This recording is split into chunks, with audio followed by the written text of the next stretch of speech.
economy, but the future health of our democracy. Since Obama's speech, we have been endowed with entire libraries of books dissecting the new inequality. But for more than a decade, we have failed to describe solutions that voters will not merely like on social media, but vote for at the ballot box, which is why I've written this book to set out a plausible path to progress. My story begins at the White House, or rather next door, where the real work gets done. The Eisenhower Executive Office Building, christened the ugliest building in America by Mark Twain, looks like it was lifted from the Champs-Élysées.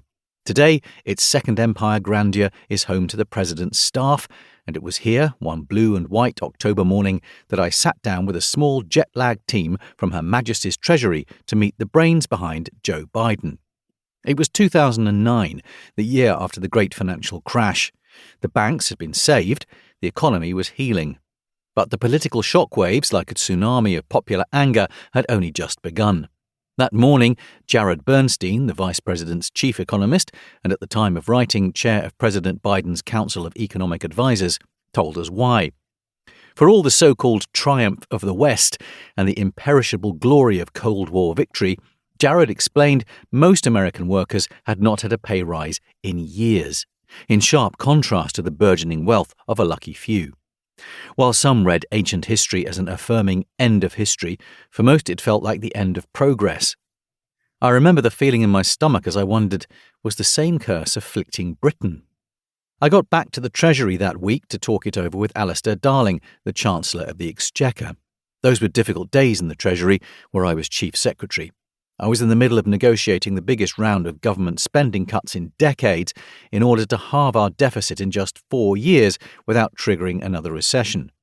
It is no secret that at the time, Prime Minister Gordon Brown and his Chancellor were not getting on.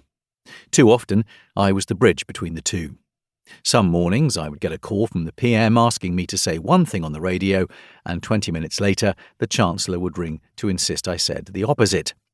Now I was suggesting to Alistair Darling that we might have a bigger problem and that we needed to create something like Biden's middle-class task force, given the job of transforming the living standards of working families. We agreed to set up a small team, which I remember decided to christen itself the Task Force on the Future of the English Working Class. Assembling the picture for the first time, like a giant jigsaw puzzle of Britain, was a nightmare. But sure enough, within weeks, we had discovered what came to be known as the squeezed middle, the poorest third of workers, whose plight was nowhere near as grim as in the United States, but who it was clear were falling behind. The fruits of Britain's growth were no longer fairly shared. I took the lessons to the Cabinet a few months later with a plea that we at least talk about the problem to show that we got it. But by then it was all too late. On Thursday, the 6th of May 2010, we were defeated at the polls. Ever since those fateful meetings in Washington, I've been obsessed with the question of how we fix our country to fairly share the national harvest. I've written books on the history of our economy to show how markets have both good entrepreneurs and bad, and how new economies like China have changed the rules of the game. I've studied how we have created a global marketplace of more than 7 billion people, only to watch new tech monopolies mushroom in America, the land of the free, while new trading autocracies multiply in the lands of the unfree, like China. I've worked across the political divide in Britain and around the world to try and find an overlapping consensus for ideas that might help us rebuild a more united kingdom and defend our politics from the economic crime and corruption that now infect, like a pestilence, the corridors of power. It was the US Senator Mark Hanna who once said, "There are 2 things that are important in politics. The first is money, and I can't remember what the second one is."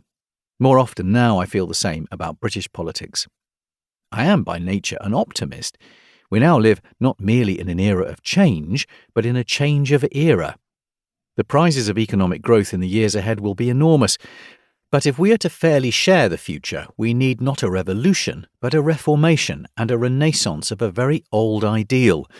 Not simply a wealthy democracy, but a democracy of wealth. You might call it a wealth-owning democracy. For 2,000 years, philosophers have celebrated the importance of property to democracy and a good life, clear-eyed about Grimmelshausen's wisdom that gold lendeth a man strength. From Plato to Aristotle and beyond, to Aquinas, Hegel, Hobbes, Locke, Hume, Kant, Marx.